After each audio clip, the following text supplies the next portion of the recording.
जथुमा जादों दा बेवहाय आंखौ गोबां बे ओनसोलनि रायजो राजा बिमा बिफाफोर लाइमोन सेंग्राफोर फरायसाफोर बे हाबाफारियाव बाहागो लादों आरो आंनो मोनसे आइडिया होदोंमोन बे फरायसा बिगोमा आरो लाइमोनफोरनि सायाव बिबुंथि लाखिनो थाखाय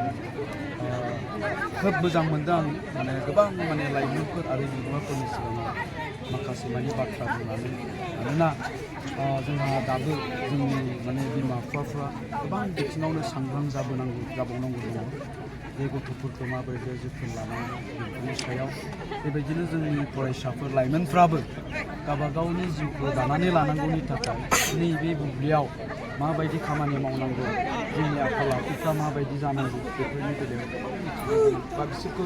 मटिभेट खालामनांगौनि गोनांथि दं दिनै खैलाजुलि बिया दुलाराय बाथौ गौथुमा बेबायदि मोनसे मोजां हाबाफारि लाबाय दिनै बिसोरखौ ज' खालामनानै आंजों लोगोसे माखासे आलासिफोरखौ लिंहरनानै बाथ्रा बुंनो होबाय निस्सय बे बाथ्राफोरखौ जोंनि गोबां लाइमोनफ्रा बुजिना मोनदों बिमा बिफाफ्रा बुजिना मोनदों बेबायदि बुंनाय बायदि जुदि जोंनि गथ'फोरखौ जोथोन लानो हायोब्ला जोंनि लाइमोनफ्राबो जुदि मानियो जोंनि लाइमोनफ्रा मोजां मानसि जाहैगोन सार जोङो नुनो मोनो एखनबा जोंनि समाजाव एसेबां आब्रुथि गैयि देखायबाय थानाय ससियेल मिडियानि जा जिखि माबायानो जाया आब्रुथि गैयिनि बेलायावबो आं नैबेखौनो बुंगोन दिनै आं नैबेयाव खैलाजुलि बिया दुलाराय बाथौ गौथुमनि बे जुथुमनि सिथ्लायाव मन्दिरनि सिगाङाव आं गसंनानै दङ आं नैबे मोनसे खोथाखौ बुंगोन जोंनि फिसाफोरनो जेलानाखि जों आध्यात्मिक गियान होनो हाया धोरोमनि सान्थौ सानस्रिफोरखौ जेलानाखि जों बिसोरनो बुजायनानै होनो हायो अब्ला जों गथ'फोरखौ सहसै मोजां खालामनो हायो मानोना न'निफ्राय ओंखारनायनि उनाव बिसोरो जोंनि समाजाव सोलिबाय थानाय जाय माखासे गाज्रि थासारि बे गाज्रि थासारिजोंसो गोरोबहैनो गोनां जायो बेफोरखौसो नुयो थ' ओंखायनो जोंनि उन्दैफोरखौ गथ'फोरखौ जुदि जोङो बिमा बिफाया उन्दैनिफ्राय जुदि बिसोरनि सिगाङाव धोरोमनि बाथ्रा बुङोब्ला बा धोरोमजों जुदि एसे सोमोन्दो लाखिहोयोब्ला जायनिखि जि धोरोमखौ फोथायाथों मानो बे धोरोमखौ सिबिनाय समाव खुलुमनाय समाव जोंनि फिसाफोरखौ लाफादेरोब्ला निस्सय बिसोरो मालाबाबो गाज्रि जानो हानाय नङा हामाया माखौ बुङो बिसोर बुजिनानै मोनगोन खिन्थु जोंनि दानि फिसाफ्रा हामा होननाय बुस्थुखौ बुजिनानै मोना कारनानो बेनो कारन बिसोरनाव आध्यात्मिक गियान आं गासिखौबो बुङाखै गोबाङा जायफ्रा गाज्रि जायो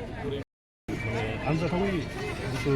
जि बुस्थुखौ लानाङा जि बुस्थुखौ लोंनाङा बे बेलायावहाय गथ' गथायनि सिगाङावहाय लोंनानै दिन्थिनायाबो दङ दा बैफोरनि बेलायाव सारा मा बुंनो सानदों दा बेखौनो बुंनाया गारजेनफोरनो जोंहा गार्जेनफोरनो माखासे सांग्रांथि होनांगौ नङा होमबा गथ'फोरखौ मोजां खालामनांगौबा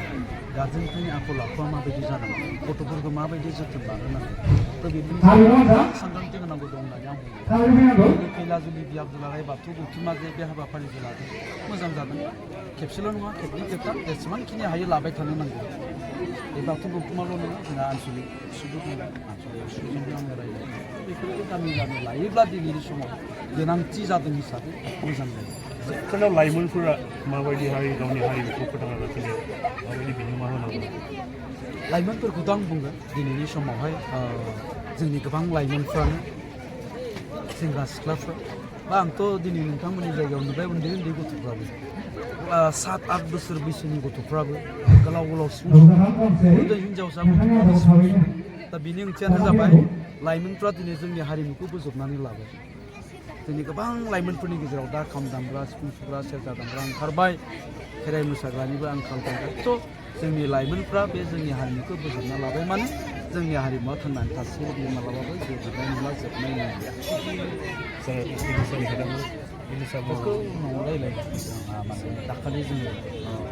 इलिसा बर'नि माबाखौ लानानै बिसा सेन्ट्रेल कमिटिया मोनसे खोथा रायज्लायगोन बेनिफ्राय साननैनि उनावहाय बिनि सायाव प्रेस मिट होनो नागिरदों थ' प्रेस मिट होनायनि उनाव बयबो मिथिगोन बेनि उनाव जोंबो मा बुंनांगौ